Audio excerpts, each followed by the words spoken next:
100 years ago, the execution of Fanny Kaplan, a 28-year-old girl who, according to the Soviet VC, had shot Prime Minister Vladimir Lenin 4 days earlier, took place in the Moscow Kremlin.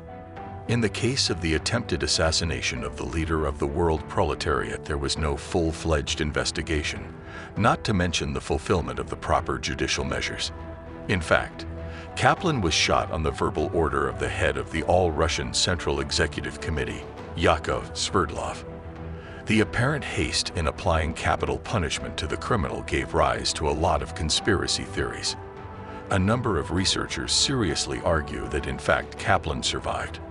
Allegedly, she was personally pardoned by Lenin, who came to his senses after his wounds, and spent the rest of her life in the camps, where she gave birth to a daughter. Not much is known about what happened on August 30, 1918 at the Michelson factory in the Zamosvoretsky district of the capital. The incontrovertible fact is that 3 shots were fired at Lenin from a Browning. 1 bullet struck a woman talking to the politician after the rally. 2 more got Ilyich himself. But the identity of the shooter has traditionally caused discrepancies. The role of the perpetrator was attributed to the worker Novikov, who was really at that moment at the factory, dressed in a sailor's uniform, and even to the victim's personal chauffeur Gil. Today's General Prosecutor's Office of Russia, however, insists on the official interpretation of the events of a century ago.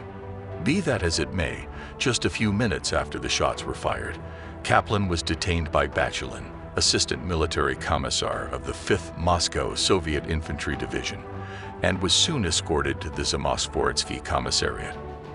At the first interrogation, the suspect denied involvement in the SR movement, but admitted to attacking Lenin.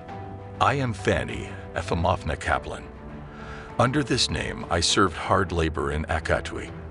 I served 11 years on the penal servitude. Today, I shot Lenin. I shot Lenin out of my own volition. I consider him a traitor to the revolution.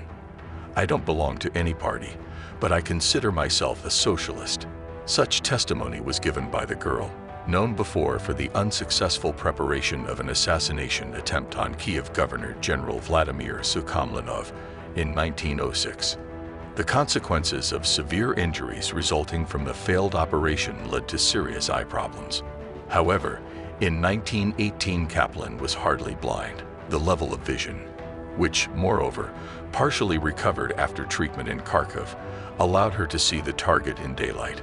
So after the initial investigative procedures, the terrorist was transported to the headquarters in Lubyanka, where around midnight, the People's Commissar of Justice Dmitry Kursky conducted a new interrogation.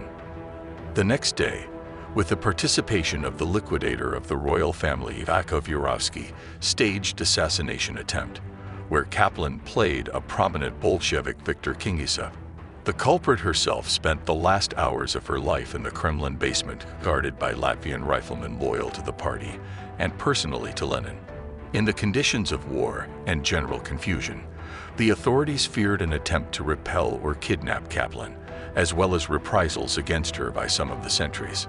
What happened next is known to the general public from the words of the then Kremlin-commanded Pavel Malkov, who described Kaplan's execution in detail in his memoirs, which came out after the author had been imprisoned and rehabilitated in the 1950s. The room under the children's half of the Grand Palace, where Kaplan was placed, was spacious and high, the Bolshevik recalled. Barred window was 3 or 4 meters from the floor.